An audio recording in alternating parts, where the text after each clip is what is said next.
memiliki alasan dan jawaban.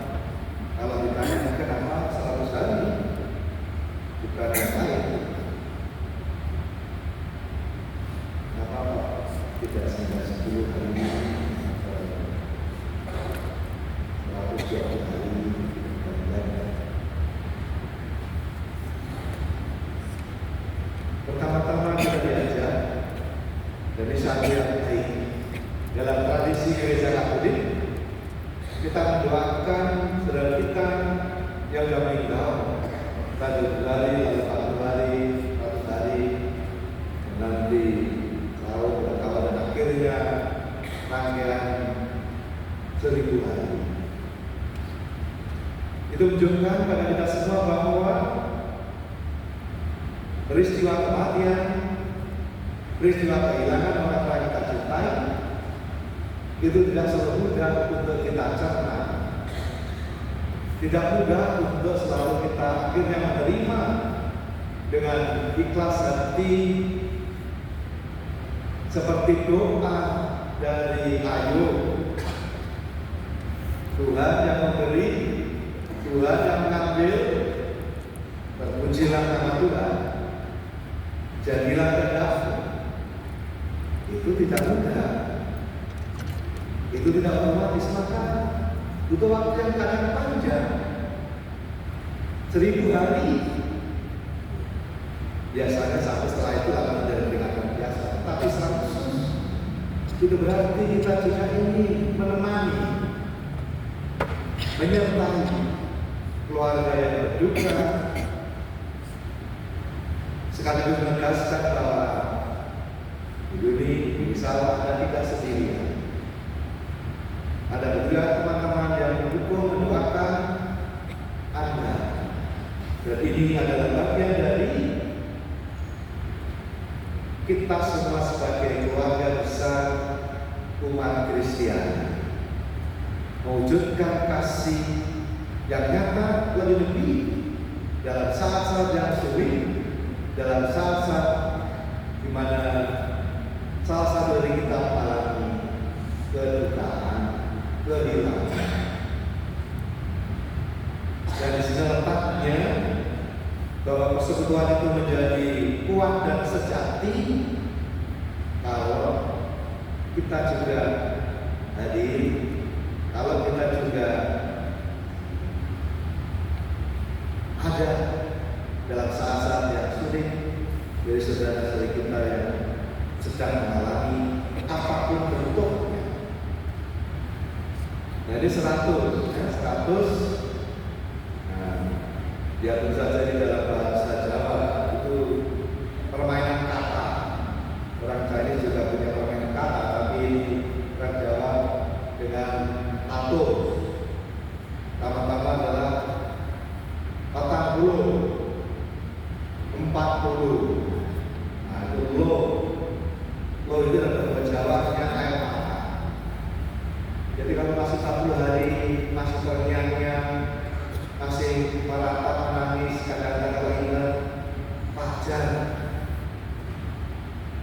Peristiwa kehilangan dengan air mata itu bagian dari kemanusiaan kita. Terutama juga pria-pria di desa juga gak apa-apa. Bahwa seringkali kita diajari laki-laki kalau nangis itu cengeng, yang nangis anak dulu.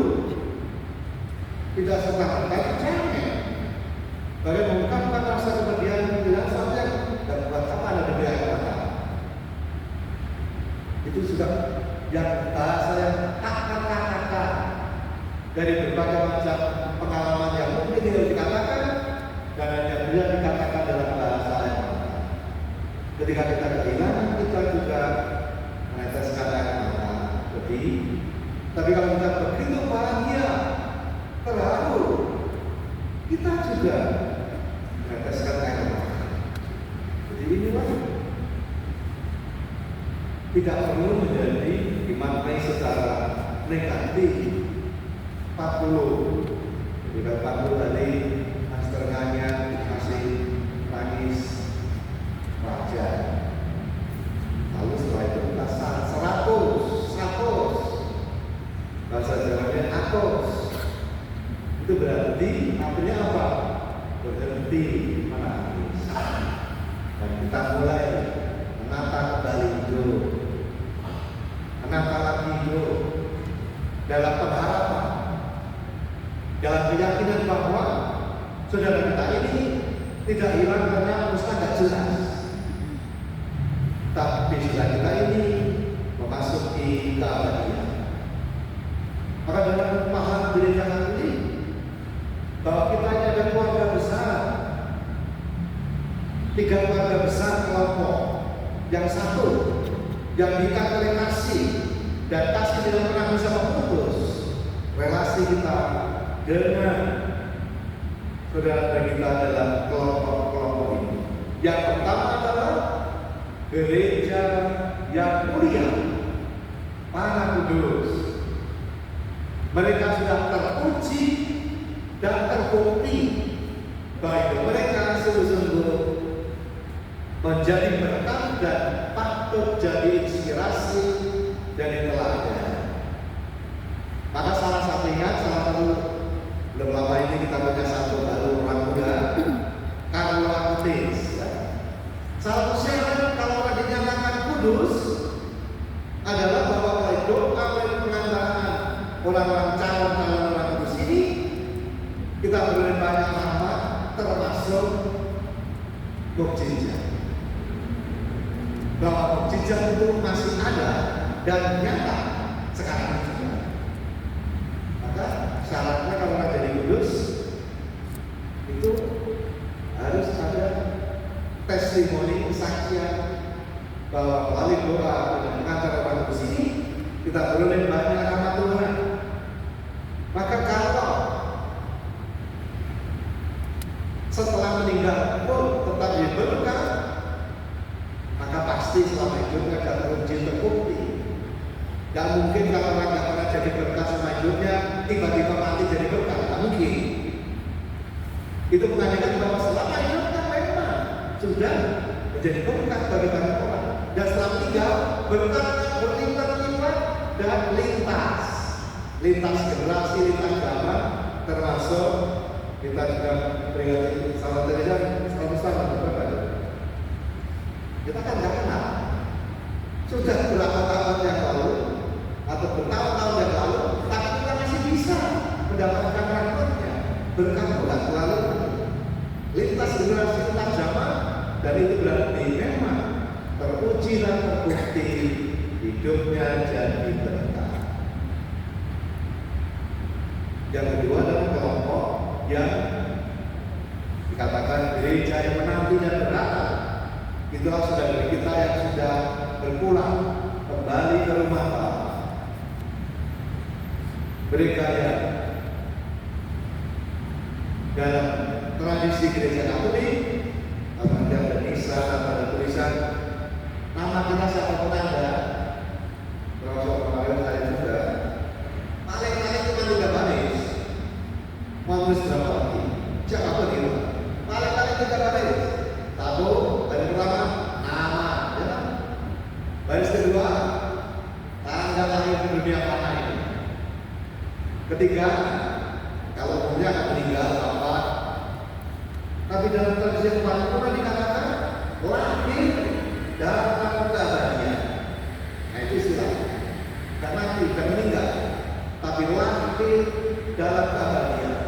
Tentu saja melalui pada sebagai pintu masuk ke dalam keabadian. Maka lahir dalam keabadian inilah pengharapan kita, dan melalui doa kita mengantar saudara kita yang sudah meninggal ini ke dalam kerajaan Tuhan, seperti dalam ungkapan dari Santo Ambrosius yang mengatakan, kalau selama hidup kita mengasihinya, masa iya setelah meninggal kita nggak ada. Nah, kasih kita ungkapkan dengan apa? Mari kita ungkapkan kasih kita dengan cara mendoakannya, karena dengan doa kita itu menghantar kita ini ke dalam kemuliaan bersama Bapa di surga. Lari doa kita, maka orang yang sudah meninggal yang dibutuhkan hanya apa? Satu, doa Orang meninggal nggak butuh makam yang hebat, super premium, mahal, atau tubuh peringatan yang mewah dan megah, nggak butuh. Orang meninggal yang butuh adalah doa kita.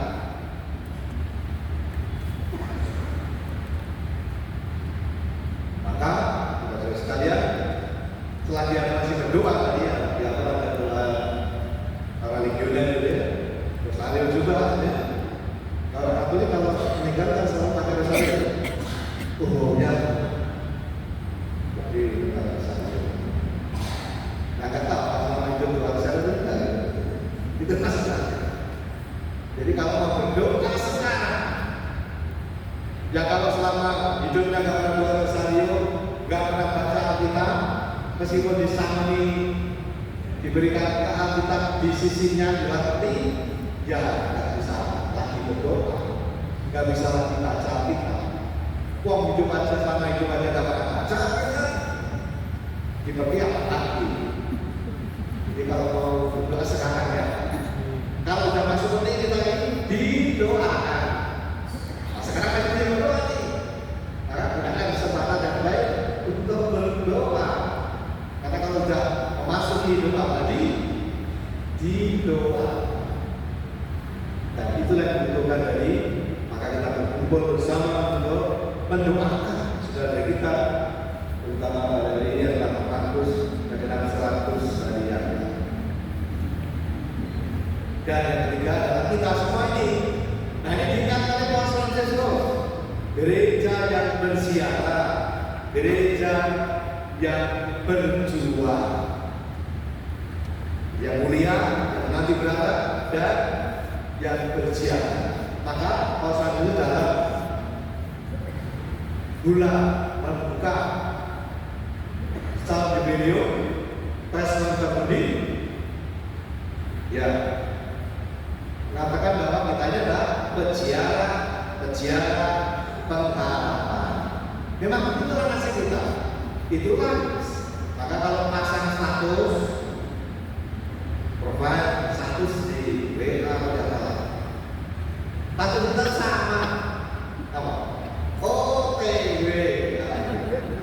Kita statusnya sama, peziarah OTW. Dalam perjalanan harus mana? Rumah Bapak.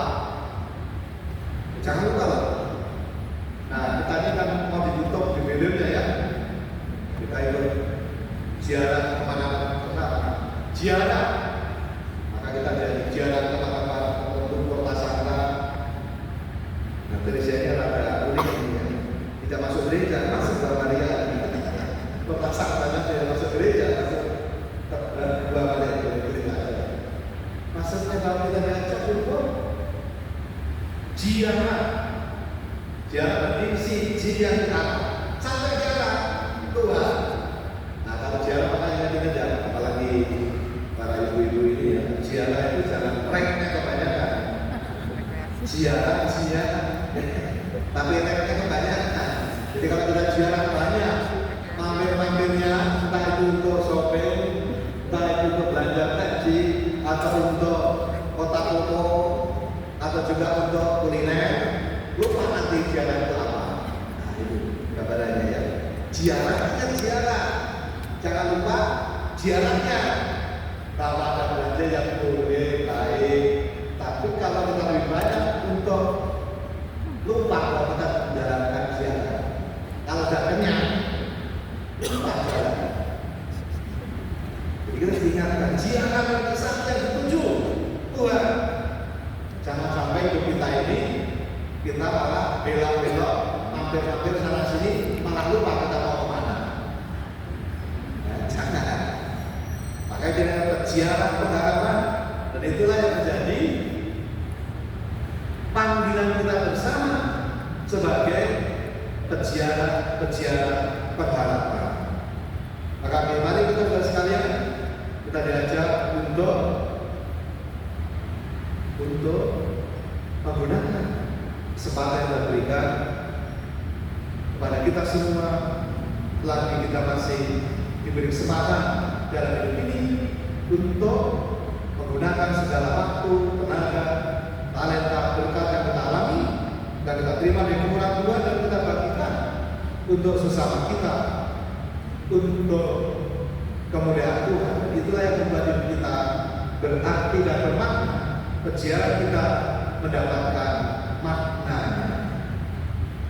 Maka kedati pautasan pintu-pintu suci akan ditutup.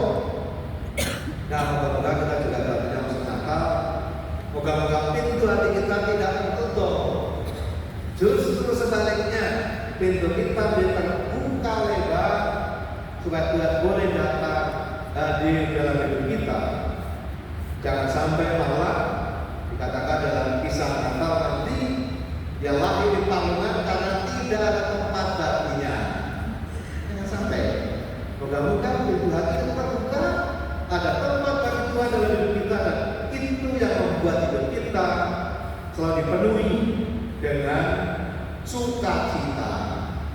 Dan itulah pesan penting dari Paus Fransiskus supaya orang Katolik, orang Kristiani itu jangan sampai lupa tertawa, lupa tersenyum, lupa bahagia.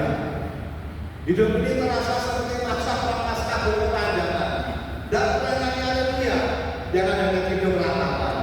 Dan ada kata-kata tertentu. Dan mukanya seperti orang pulang dari melayang.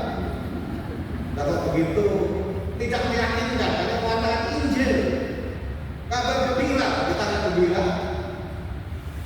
Bukan berarti kita wes-wes 19 masa kita kita. Kalau ada tantangan kita yakin bahwa Tuhan selalu menyertai hidup kita, dan itu yang membuat kita senantiasa benar. Maka dalam bahasa Inggris, sukacita itu apa?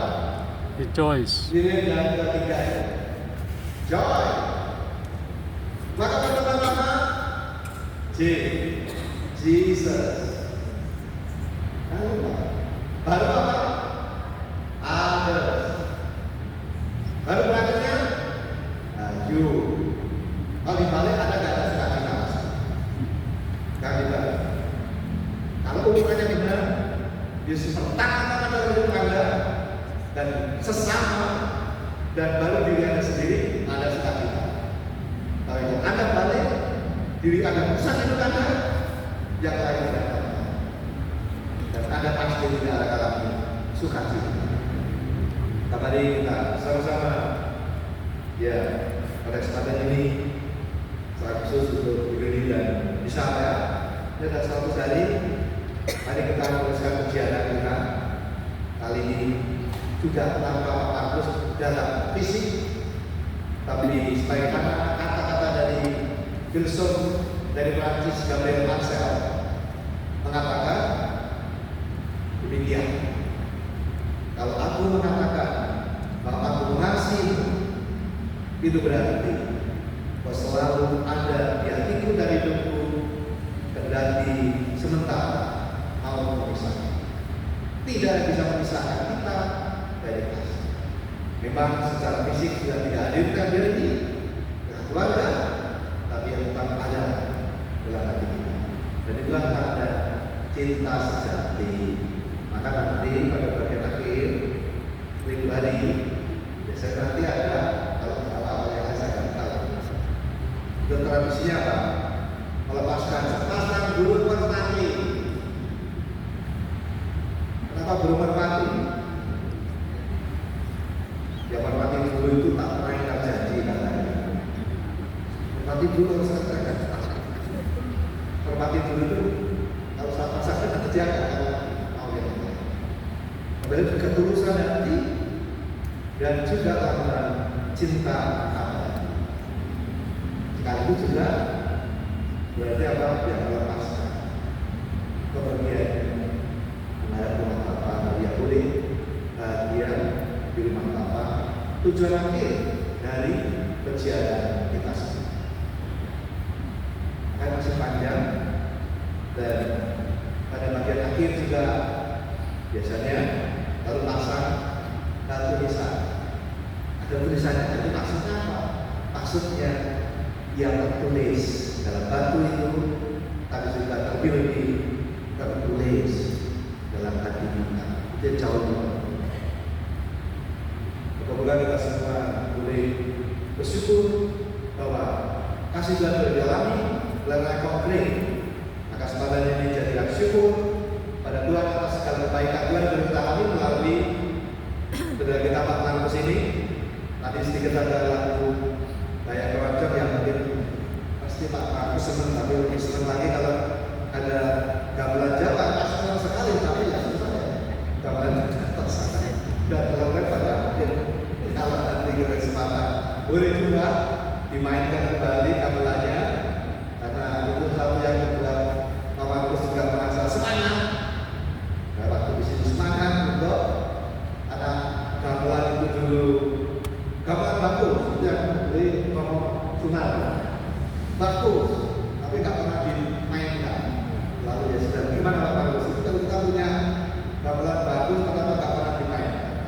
Kayaknya dia yang dari tempat kali ini adalah bisa dimainkan lagi, dan itu juga menjadi kegembiraan bagi Pak Markus pada waktu menghidupkan kembali gamelan itu. Nah, sekarang ya mungkin baik juga gamelannya bagus. Kalau tak mau saya juga mau. Kalau beda saya nggak mau lagi saya mau. Gamelan bagus dan itu bagus dan bunyinya bagus. Dan pada waktu kalau nggak salah bulan Natal ya, gamelan perkawinan, requestnya adalah, saya kira ini sesuatu yang baik. Kita ingatkan untuk selalu jadikan hidup ini sebagai kesempatan untuk selalu puji memuliakan Tuhan. Maka dalam waktu dikatakan selagi masih kuat, nah kuatnya bisa diganti-ganti itu. Selagi masih muda, ya muda-muda. Jangan tua tuh, kalau nanti ada tua, ya kalau sampai tua. Selagi masih sehat, kalau termasuk yang hati-hatinya, nanti ada pensiun dan mati, jangan nyampe. Kan ada pasti. Maka gunakan sekarang, jangan menunda, jangan tanpa. Kalau Tuhan kasih tugas, kalau Tuhan kasih panggilan, ya laksanakan. Pasti Tuhan akan berikan apa yang Anda butuhkan untuk ini. Jadi jangan takut, jangan khawatir. Maka mari kita sebagai ucapan syukur terima kasih kita kepada Pak Markus dan juga kepada keluarga. Mari kita boleh di tagnya ada ya. Ini setelah tag bagian akhir, bagian kanan paling kanan. Kita nyanyi sama-sama sebelum mengingatkan kita semua supaya kita hidup kita jadi berkah.